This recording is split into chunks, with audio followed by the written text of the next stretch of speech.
Hello दोस्तों, कैसे हैं आप लोग। आज हम बात करने जा रहे हैं एमए फोर्थ सेमेस्टर में लघु शोध प्रबंध वाला जो पेपर है उसके बारे में। तो फोर्थ पेपर जो आपका है उसमें है आपका लघु शोध प्रबंध और उस पर आधारित मौखिकी। तो इसके लिए आपको एक लघु शोध प्रबंध लिखना होगा और उसके साथ साथ उस पर आधारित मौखिकी यानी वाइवा देना होता है। तो बेटा, लघु शोध प्रबंध लिखने के लिए सबसे पहले आपको एक विषय का चुनाव करना होता है जिस पर भी आपको लघु शोध करना है। ठीक है, तो विषय का चुनाव करेंगे, उसके बाद सामग्री का संकलन करेंगे कि उसमें आपको कितने अध्याय बनाने हैं और उन अध्याय के अंदर आपको कौन कौन सी सामग्री चाहिए होगी। तो वो सारी चीज़ें आप इकट्ठा करके उसके बाद जब लिखना शुरू करते हैं तो सबसे पहले आपको फ्रंट पेज यानी मुख्य पृष्ठ बनाना होता है। तो वो इस प्रकार से है, सबसे ऊपर आप अपने लघु शोध का शीर्षक लिखते हैं, जैसे स्त्री मुक्ति की चेतना और मीरा का काव्य, ये इसका शीर्षक है, सबसे ऊपर लिखेंगे आप। उसके नीचे आप विश्वविद्यालय का लोगो यानी प्रतीक चिन्ह लगाएंगे। उसके नीचे आप अपने विश्वविद्यालय का नाम लिखेंगे, जैसे ये लखनऊ विश्वविद्यालय के लिए है तो सारे विश्वविद्यालय का एक जैसा ही बनेगा। आप अपने विश्वविद्यालय का नाम यहाँ पर लिख देंगे। लखनऊ विश्वविद्यालय परास्नातक चतुर्थ सेमेस्टर चतुर्थ प्रश्न पत्र की प्रतिपूर्ति हेतु प्रस्तुत लघु शोध प्रबंध, नीचे सत्र 2023-24। उसके नीचे एक किनारे शोध निर्देशक का नाम और दूसरे किनारे शोधार्थी का नाम, उसके नीचे महाविद्यालय का नाम। तो इस प्रकार से आपका फ्रंट पेज बन जाएगा। अगला पृष्ठ जो है वो आपका प्रमाण पत्र होगा। ये शोध निर्देशक का प्रमाण पत्र है। इसमें सबसे ऊपर आपके शोध निर्देशक का नाम, उसके नीचे उनका पदनाम यानी डेजिग्नेशन, जैसे professor, assistant professor, associate professor जो भी है वो लिख देंगे। उसके नीचे महाविद्यालय का नाम। फिर प्रमाण पत्र के अंदर आपको लिखना है प्रमाणित किया जाता है कि, उसके बाद अपने महाविद्यालय का नाम, परास्नातक हिंदी की छात्रा या छात्र, उसका नाम, फिर अपना रोल नंबर लिखेंगे, अपने चतुर्थ प्रश्न पत्र लघु शोध के अंतर्गत, उसके बाद लघु शोध का शीर्षक, विषय पर लघु शोध प्रबंध प्रस्तुत किया है। यह शोध कार्य विश्लेषण विवेचन की पद्धति से नवीन तथा मौलिक है। मैं इनके उज्जवल भविष्य की कामना करता या करती हूँ। फिर शोध निर्देशक का नाम और उनके हस्ताक्षर। अगला पृष्ठ जो है वो घोषणा पत्र है। ये शोधकर्ता की तरफ से दिया जाएगा यानी छात्र की तरफ से।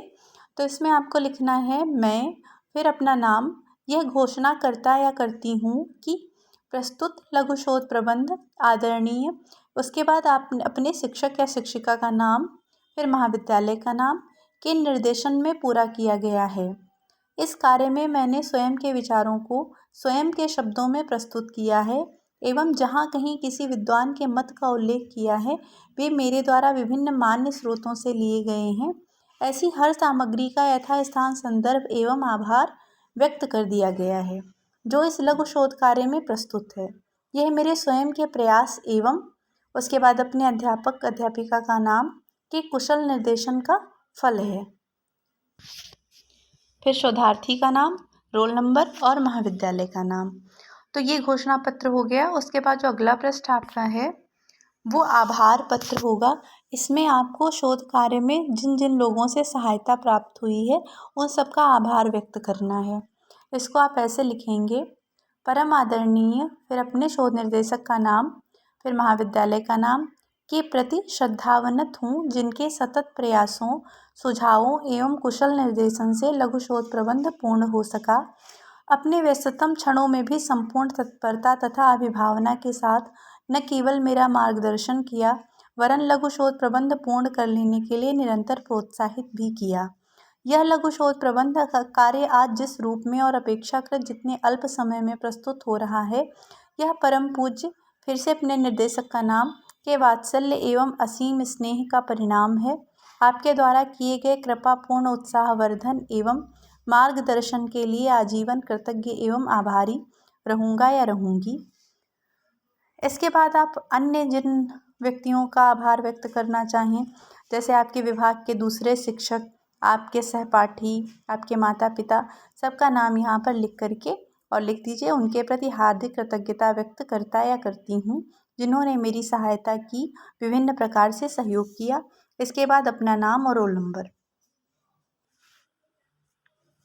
फिर अगला पृष्ठ जो आपका है उसमें आपको प्रस्तावना लिखनी है, अपने शोध कार्य की प्रस्तावना। तो प्रस्तावना में जैसे ये आपका जो लघु शोध के बारे में मैं बता रही हूँ, ये है स्त्री मुक्ति चेतना एवं मीराबाई का काव्य।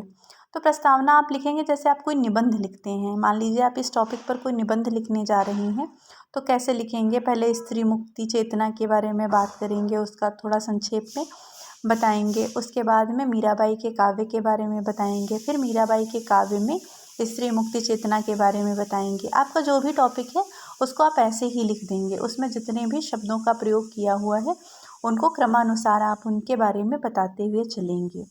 उसके बाद में फिर आप बता देंगे कि इस लघु शोध प्रबंध को इतने अध्यायों में विभाजित किया है। फिर जितने भी 4 या 5 अध्याय में बनता है नॉर्मली, तो आप अपने अध्याय के बारे में उसी में प्रस्तावना में ही लिख देंगे कि प्रथम अध्याय में मैंने ये लिखा है, द्वितीय अध्याय के अंतर्गत ये बताया है। ऐसे करके आप सारे अध्याय का विवरण दे देंगे और आपका प्रस्तावना वाला पार्ट समाप्त हो जाएगा। ये अमूमन 4-5 पेज का रहता है। प्रस्तावना लिखने के बाद बेटा आप प्रथम अध्याय डाल करके शुरू कर देंगे। जैसे इसमें प्रथम अध्याय आपका है मीराबाई व्यक्तित्व और कृतित्व। तो जैसे आप किसी भी टॉपिक पर बना रहे हैं तो पहला अध्याय नॉर्मली आपके लेखक जिस भी लेखक या लेखिका पर कर रहे हैं, जिस रचनाकार के ऊपर आधारित है आपका, तो उसका व्यक्तित्व और कृतित्व देते हैं आप पहले अध्याय में। तो पहले व्यक्तित्व और कृतित्व के बारे में लिख दीजिए आप हिंदी साहित्य इतिहास ग्रंथों से देख करके और कुछ संदर्भ इधर उधर से ले करके आप इनके व्यक्तित्व और कृतित्व के बारे में लिख दीजिए। उसके बाद में जब आपका अध्याय समाप्त हो जाएगा तब लास्ट में आपको संदर्भ सूची लगानी होती है। संदर्भ सूची ऐसे लगती है बेटा जैसे आप मान लेते हैं मीराबाई के बारे में आपने लिखना शुरू किया, फिर आप देखते हैं कि जो साहित्य इतिहासकार हुए हैं जैसे आचार्य रामचंद्र शुक्ल हैं, हजारी प्रसाद द्विवेदी हैं, डॉक्टर राम कुमार वर्मा हैं, बच्चन सिंह हैं, इन लोगों ने मीराबाई के बारे में क्या कहा है, उनके काव्य के बारे में क्या कहा, उनके व्यक्तित्व कृतित्व के बारे में क्या कहा है। तो वहाँ से आप उदाहरण ले लीजिए और लिख दीजिए। जैसे मान लेते हैं मीराबाई के बारे में आचार्य शुक्ल का कथन है, ठीक है। फिर आपने आचार्य शुक्ल का कथन वहाँ पर लिख दिया। उसके बाद लिखने के बाद इन्वर्टेड कॉमा बंद करके आपने वहाँ पर डाल दिया नंबर 1। फिर जब आप संदर्भ सूची लगा रहे होते हैं तो वहाँ पर सबसे पहले आप नंबर 1 लिखेंगे। फिर आप लिखेंगे जैसे हिंदी साहित्य का इतिहास से लिया है तो हिंदी साहित्य का इतिहास, आचार्य रामचंद्र शुक्ल प्रकाशन वर्ष, ठीक है, ऐसे करके और पृष्ठ किस पृष्ठ से लिया है वो पृष्ठ संख्या, ऐसे करके आप संदर्भ सूची बनाएंगे जो हर एक अध्याय के साथ लगी रहेगी। जहाँ जहाँ से भी आप संदर्भ लेते हैं उन सब का उल्लेख आप नंबर के साथ में यहाँ संदर्भ सूची में कर देंगे, ठीक है। तो ऐसे आपका पहला, दूसरा, तीसरा, चौथा सारे अध्याय आपके हो जाएंगे और सबके अंत में आप संदर्भ सूची लगाते हुए चलेंगे। उसके बाद अंत में आप उपसंहार लिखेंगे। आप 4 या 5 अध्याय में बनाइएगा लघु शोध, तो आप चतुर्थ अध्याय में भी उपसंहार रख सकते हैं और पंचम अध्याय में भी उपसंहार रख सकते हैं। तो उपसंहार में आप निष्कर्ष दे देंगे, जो भी आपने विषय चुना है तो उसके ऊपर अपना निष्कर्ष प्रस्तुत कर देंगे कि इस लघु शोध का क्या निष्कर्ष है, ठीक है। तो वो पंचम अध्याय में आप दे देंगे, पंचम या चतुर्थ जिसमें भी आपने उपसंहार रखा है उसमें दे देंगे। उसके बाद में लास्ट में जो संदर्भ सूची लगती है उसमें सबसे पहले आपको आधार ग्रंथ के नाम देने होते हैं। आधार ग्रंथ वो होते हैं बेटा जिन पर आपका शोध कार्य आधारित होता है। जैसे मीराबाई पर आधारित है तो मीराबाई की जो मूल कृतियाँ हैं, ठीक है, राग गोविंद, नरसी जी का मायरा, राग सोरठ, जहाँ जहाँ से भी आपने पढ़ करके ये अपना शोध कार्य किया है वो सारे आपके आधार ग्रंथ होंगे जिन पर आधारित होता है, उनको पहले लिख देंगे।